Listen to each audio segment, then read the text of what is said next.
antenna to my angles too much too. Thank you. You're doing great.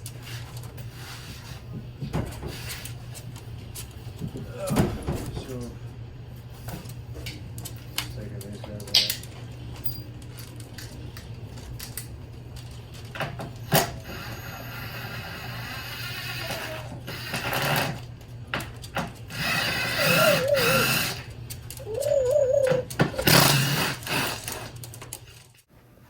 Alright, so basically we're just going through getting these bolts out of the intake housing. That'll come out through the bottom. You'll see that here in a little bit.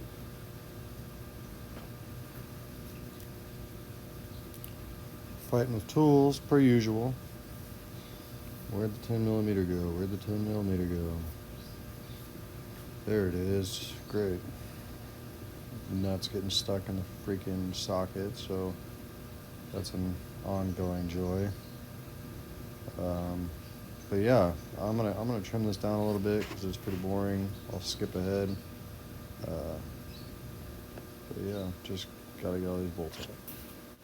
Alright, so I had this one as a time lapse. I figured it would move by a little quicker because the last video is 40 minutes long. I had to flip the boat over. There's some Torx bits under there that go to nuts. There's my helper Cheyenne, my helper Megan. Basically had to tackle it all together. Cheyenne was a great help. Matt! But yeah, there it is, out. It comes out the bottom. It just sits in that recess there. It actually came out really easy. I think it'll make it really nice to put back in the other boat. I'm gonna get it all cleaned up, media blast it, paint it, make it get not look like an antique. We'll get it over here to the bench here in a little bit, but the steering cables are still good. I'm gonna have to silicone in around that. It's gonna be aluminum instead of fiberglass, so there will be more flex. So we're just gonna use a good amount of silicone instead of like an actual rubber gasket like that. I think it'll hold up.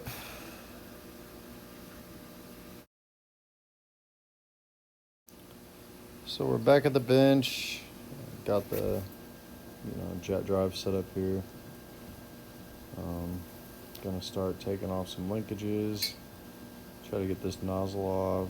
You'll see that I break the shit out of this nozzle. That's not ideal, but alright, so I found my 10mm. That's good. Needed that. I'm gonna get this linkage off. Of course, nuts are getting stuck in there because that's just the way it goes for me. Put that in there for safekeeping. Yep.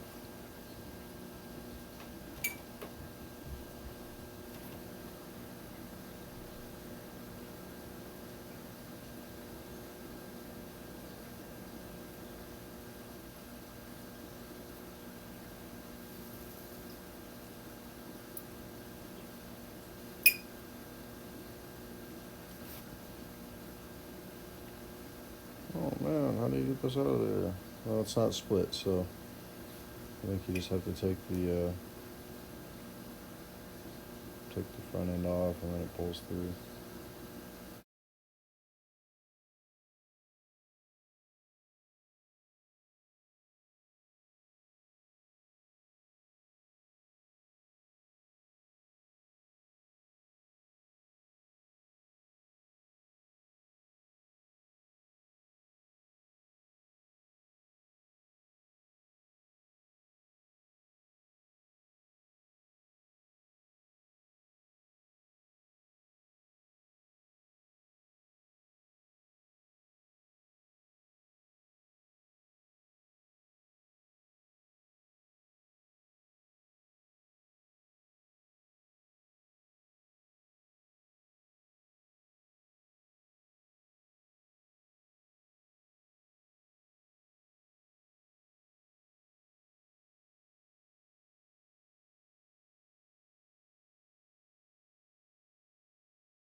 Put that up there because it's gonna fucking need it.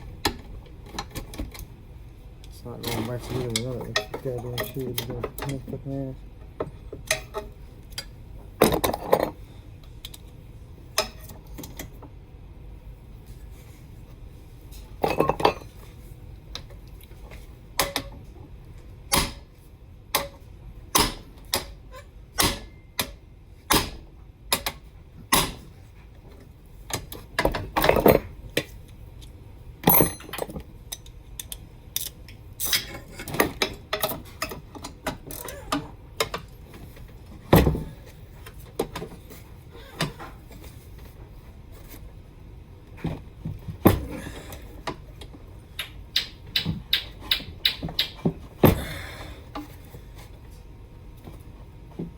Did you give it a couple whacks for me, Trisha? Thank you.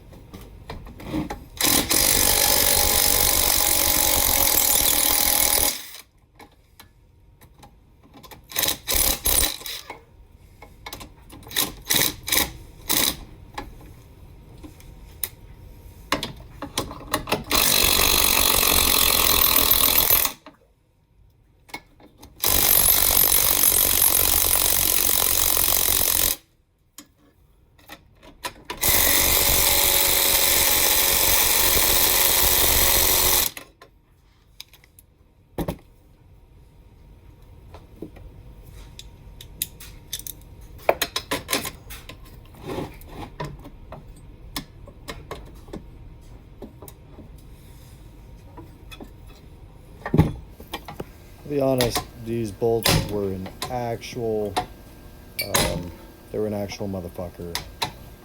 So I start using my little impact driver, extension, socket, start hammering them on, and it breaks them loose.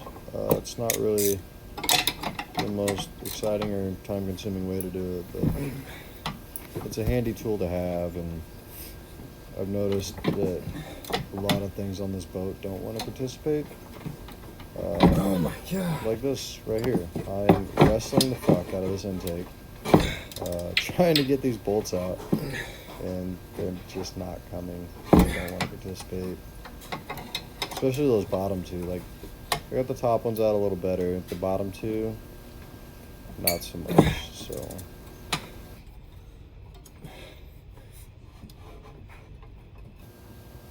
So finally got those bolts out, but that really wasn't the end of my problems. Trying to get this all separated after being stuck together for so long, that was it was a problem all in itself. But the impeller housing that's on there now had some hot spots in it. Must have had something get in there and rub on it and got hot or warped or something like that, and it's just no good. I've got another one out back that I go out and grab. I'm gonna have to trim out this part, looks like. Maybe not, just still beating on it.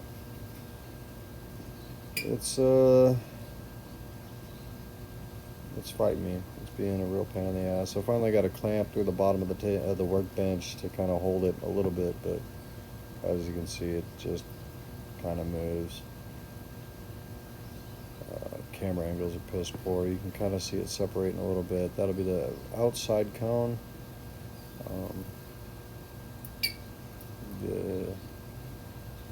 I guess it's a reducer. And it just makes the jet stream smaller. But that's coming out there. Not easily. So right here, I actually finally get it all apart, and I can finally spin the intake over. It was locked in there. It wasn't going to move. I put the anti-seize up there because it's going to get it going back together. I'm sure I'm going to have to pull this back apart. I'm going to take this boat down rivers, and it's going to get gunk in it. It's going to have to come back apart a little easier than this. So, There it is. It's turning freely. The impeller in there is actually in really good shape. It's not dented up. It's not scored. It's not scarred. It's in really good shape. But the impeller housing, on the other hand, that's toast. So I got another one. I have another one. So I'll bring it out. I'll show you the difference.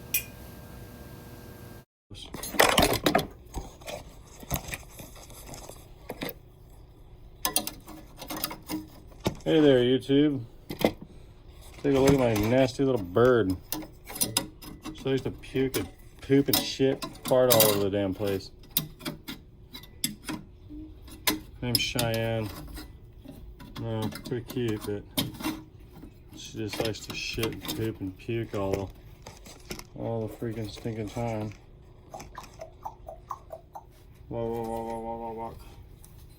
So this here, a little gummed up. I'm gonna go grab the other one in the backyard and let's see what it looks like. Alright, so we got the other nozzle from outside. It's not big, so probably use it. This way. It's got a hole in it. I think that's frowned upon.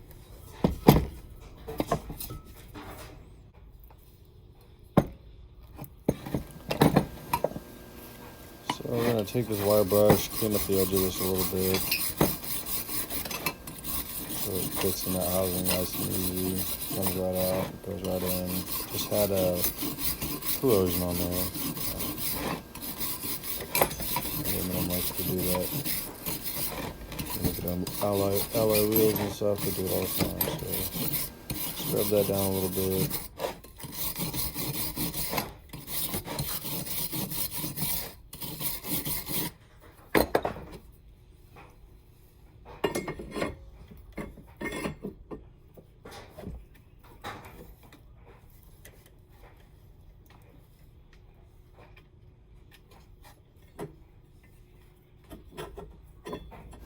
So at this point, I was messing with the one that was on there, the new one. Well, I guess it's not new. The other one hasn't wanted to come off the nozzle end. So I was trying to make sure there wasn't anything real wrong with this one. There is. It's pretty much buggered. It won't allow it to turn. You can see it keeps getting stuck. It's never gonna work. Tried tapping on it. Nope, still not gonna work. Does not wish to participate.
There we go.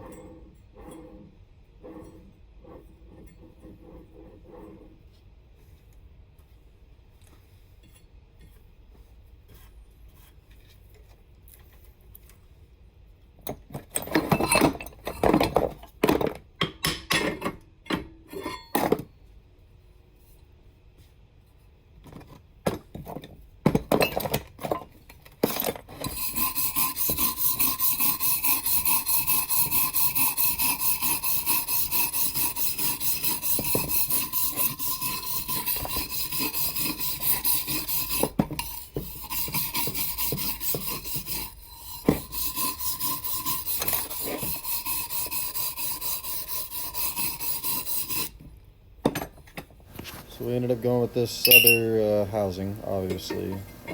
Turns freely in there. I think it's going to do its job. Like I said, I'm no professional when it comes to watercraft, but I think it'll work. So let's start cutting a hole in this motherfucker. So here we are, getting ready. Alright. Couldn't find an extension cord. Looks like you might be waiting for him. So I'm not waiting for it. let's just find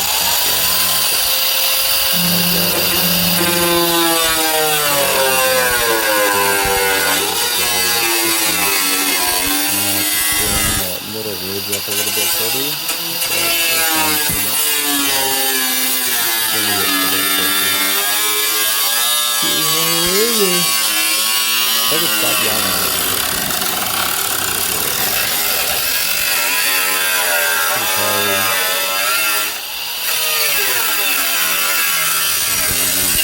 I'm trying to record this on top of that, you know.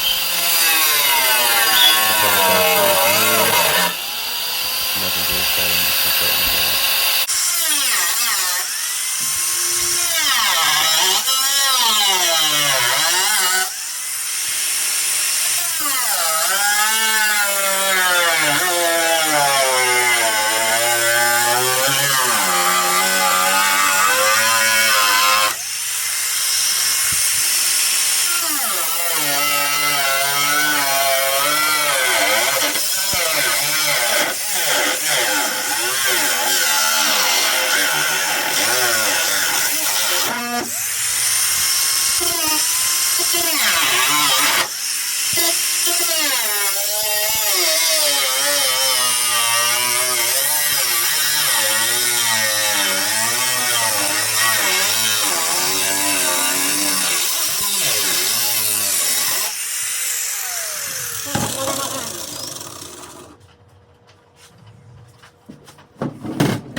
This is a $1,000 cut.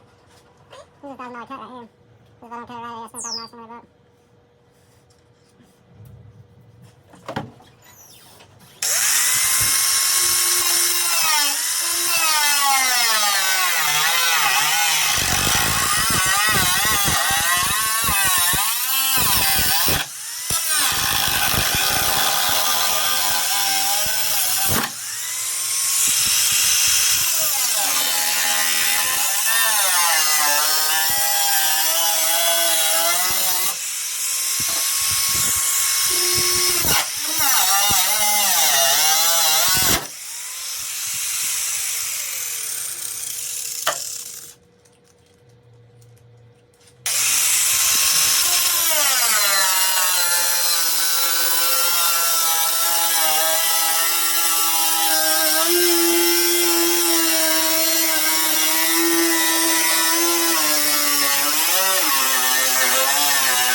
Here's what we're looking at.